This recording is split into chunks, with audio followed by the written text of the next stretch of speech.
நான் அந்த படம் பார்த்தேன். உங்க நம்பர் எங்க கிட்ட இருந்து தொலைஞ்சு போச்சு, அதனால எனக்கு நம்பர் இல்ல. இப்ப நான் போனே கொடுக்குறேன், நீங்க தயவு செய்து அந்த போன்ல இருந்து எனக்கு ஒரு போன். நான் படம் பார்த்தேன் சார், நான் படம் பார்த்தேன், ரொம்ப நல்லா இருந்துச்சு. நீங்க சொல்லிடுங்க மேடம், அப்புறமா வந்து பேசிக்க. ஃபோன் நம்பர் தானே சார், வாங்கிக்கலாம் சார், ஒன்றும் ப்ராப்ளம் இல்லை சார். தமிழ்ல ஒரு அளவுக்கு தான் தெரியும், இருந்தாலும் முடிஞ்ச வரைக்கும் தமிழ்லயே நான் பேச முயற்சி பண்றேன். நீங்க அழகா தான் தமிழ் பேசுறீங்க, நீங்க அழகா பேச இல்ல, நீங்க அழகா பேசணும்னு அவசியமே இல்லை. ஒரு அழகே தமிழ் பேசும்போது அப்புறம் எதுக்கு அது அழகா பேசணும்? எங்க தமிழ்நாட்டில் வந்து கிருபானந்த வாரியார்னு ஒருத்தர் இருப்பார். கிருபானந்த வாரியாருக்கும் மஞ்சு வாரியாருக்கும் ஒரு பெரிய வித்தியாசமே இல்லை. கிருபானந்த வாரியார்ன்றது ஆன்மீகம் பேசுகிறவர், மஞ்சு வாரியார்ன்றது பெண்மீகம் பேசுகிறவங்க இல்லை, அது செயல்லையே இருக்கும். பெண்ணோட சக்தி என்ன, பெண்ணோட அழகு என்ன, அந்த அழகு எது வரைக்கும்.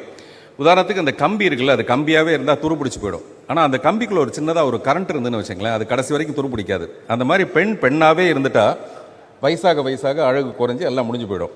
ஆனால் அந்த பெண்ணுக்குள்ளே இருக்கிற ஆற்றலை அந்த கம்பிக்குள்ள நுழைக்கிற மாதிரி தனக்குள்ளே எப்பெல்லாம் அந்த பெண் செலுத்திக்கிறாளோ அப்போல்லாம் அந்த பெண் வந்து மஞ்சு வாரியார் மாதிரி ஆயிடுவாங்க. அந்த கம்பிக்குள்ளே இருக்கிற கரண்ட் மாதிரி தான் உங்களுடைய ஆற்றல். உங்களுடைய படங்கள், உங்களுடைய நடிப்பு, இதெல்லாம் பார்க்கும்போது ரொம்ப பெருமையாக இருக்கும், ரொம்ப சந்தோஷமாக இருக்கும். ஒரு பெண் எப்படி இருக்கணும், தன்னுடைய ஆற்றலை பெருக்கிக்கணுங்கிறதுக்கு நீங்கள் ஒரு பெரிய உதாரணம். அதுக்கு என்னுடைய மனப்பூர்வமான வாழ்த்துக்கள். நான் சொன்னல கிருபானந்த வாரியார்னு, அவர் 2 மணி நேரம் பேசினார்னா காதை கவிட்டு போயிடுவார். ஆனால் 2 மணி நேரம் நீங்கள் ஸ்க்ரீனில் வந்தீங்கன்னு வச்சுங்களேன், மனசை கவிட்டு போயிடுவீங்க. அந்த மாதிரியான ஒரு நடிப்பு உங்களது.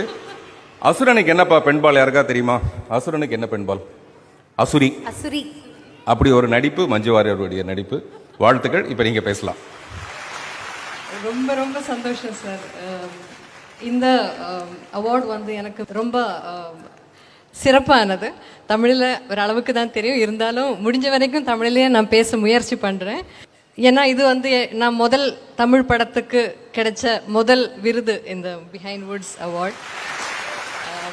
அது மட்டும் இல்லை, மலையாளத்துலேயும் ஒரு விருது, பெஸ்ட் ஆக்ட்ரஸ் அவார்டு கிடைச்சிருக்கு. 2 மொழியில் ஒன்றா ஒரு விருது கிடைக்கிறது என் வாழ்க்கையிலே முதல் தடவை.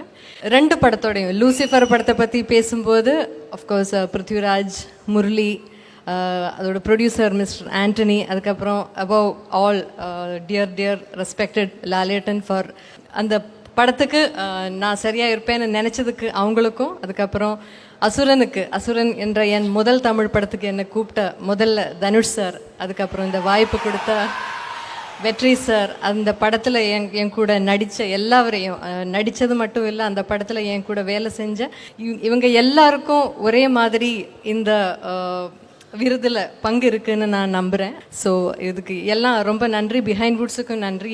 நான் மனசில் ரொம்ப மதிக்கிற, எனக்கு பிடிக்கிற நிறைய பேர் தென்னிந்தியன் சினிமா உலகத்தில் எனக்கு ரொம்ப பிடிச்ச நிறைய பேரை இங்கே பார்க்குறேன், முதல் தடவையாக பார்க்குறேன். அவங்க கூட எல்லாம் இந்த அவங்க முன்னாடி இந்த மேடையில் நிற்கிறதுக்கு இந்த வாய்ப்பு கிடைச்சதுக்கு ரொம்ப சந்தோஷம். தேங்க்யூ.